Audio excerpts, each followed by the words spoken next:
Welcome to the Space Economy, your destination for the business of space. I've got Chief Space Economist George Pullen on the line. George, how you doing this morning? Fantastic. Excellent, excellent. I love this. I love doing this because George has no idea what I'm going to ask him or pitch him.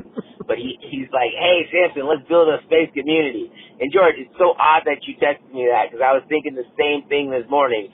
And so I'm going to pitch you an idea and you can say yes or no. Okay. I'm a big fan of unions. Me and the OPA, Outer Planets Alliance, we go way back to season 1 of The Expanse. And so, as a fan of unions and space, George, do you know what space needs? I think I know the answer, but I'll let you say it. Okay, exactly. So George and I have been spending ungodly amounts of time responding to the DARPA and the lunar infrastructure request for proposals. And so we spend way too much time figuring out how much stuff costs to build on the moon. And so George, what not only space but specifically the moon needs, it needs, drum roll please, Lunar Local One. Ooh, I like it. Oh, right, you like that. And so when I get out of the car, I'm gonna get this domain for Lunar Local One.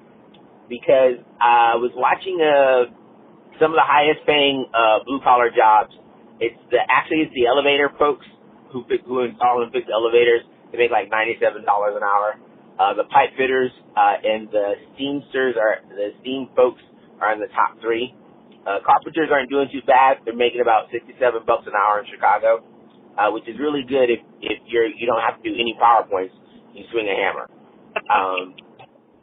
I'm telling you, I'm thinking I made the wrong career choice. I should have just been a plumber. We would already own the moon if that was the case. And so, what do you think about us setting up Lunar Local One? It's the Lunar Union, where the business purpose of this, fortunately no one but our mothers listens to our podcast. The business purpose of Lunar Local One is we're going to sell merch. Because this is something else you've been bothering me about for 4 years, and I've been ignoring you. And I will admit, I was wrong. We do need to sell merchandise. And we even have the artist already. I mean, come on. Yes, right? So I was thinking, Chris can make us some amazing patches for Lunar Local One, and where the real thing that Lunar Local One actually provides, in addition to being part of our union, we will, of course, charge some union dues, a very minimal amount, like $10-20 for the year. If you want a lifetime, it'll cost you like $100 for a lifetime. We'll figure out the numbers on that. But it's part of that is when you sign up for your union membership, you get a patch. There's opportunities to buy swag, T-shirts, jackets, etc. So that is one spark because you've been wanting to sell merchandise. And I was like, okay, Lunar Local One sounds like great merchandise opportunity. But I want to publish a lunar living wage index. I like it. Okay. Meaning, I can drive if that. you're okay. if you're an HVAC tech and let me take a step back.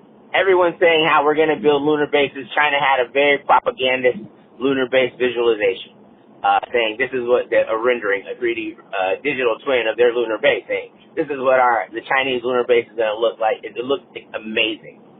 But that's just the video. Whether or not they actually can do it, we'll see. However, everyone is agreeing that we will have permanent human residence on the moon. In order to do that, you need a janitor. You need janitorial services. You need housekeepers, all that good stuff. And so I want to develop the Lunar Living Wage Index that will publish every 3 years.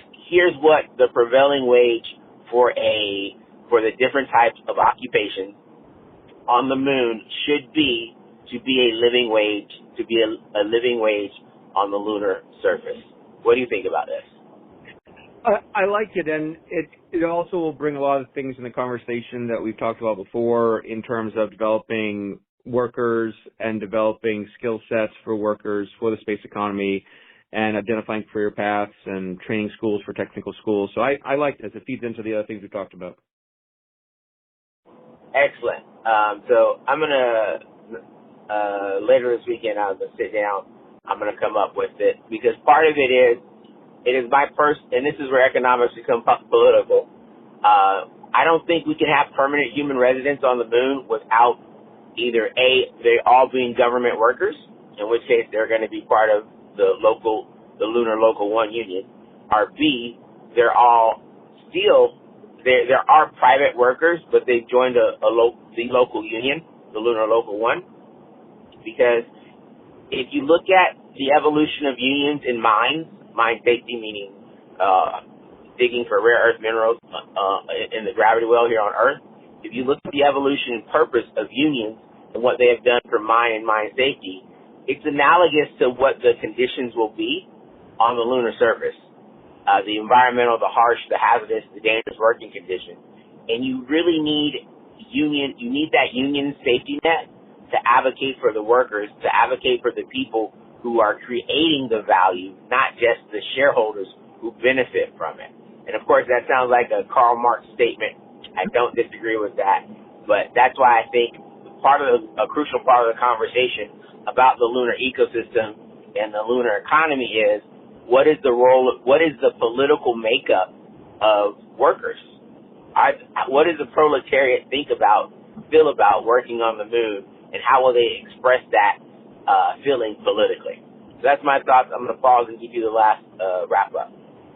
Well, I think too, there's some people out there that think of perhaps the space economy or space commercialization in general as the Wild West, or, insert other analogy here from Earth. But really, when we take a closer look at any of those systems, they had parameters for both how governments acted, also how individuals acted and groups of individuals acted. So, thinking about the way groups of individuals would organize themselves to produce economic outputs, even pirates, right? Even pirates had metallurgy, right? So they had, share agreements and the like. So it doesn't matter how these groups come together. We have to realize that there'll be economic structures in place, and unions are very likely going to be an economic structure that continues to follow us as we go into orbit. I love it. Thank you for making that sound so official, Chief Space Economist, George. Last but not least, George, I'm in North Carolina. I just bought some property in South Carolina. It's 27 acres. I'm going to tell you about that next. And I just ate the most heartiest, delicious grits, biscuits, sausages, and whatnot. And the moral of this fat kid rant is, for what it takes to send me and George up to orbit, you can send 5 ladies for obvious, practical reasons. And so in the fifth industrial revolution, that is the space economy, you're going to have unions, and shockingly enough, the union membership will be roughneck women, meaning they're going to be predominantly women-ran unions. It's going to add another slight political twist to it, and we'll talk about that later. But for the moment, thanks for joining on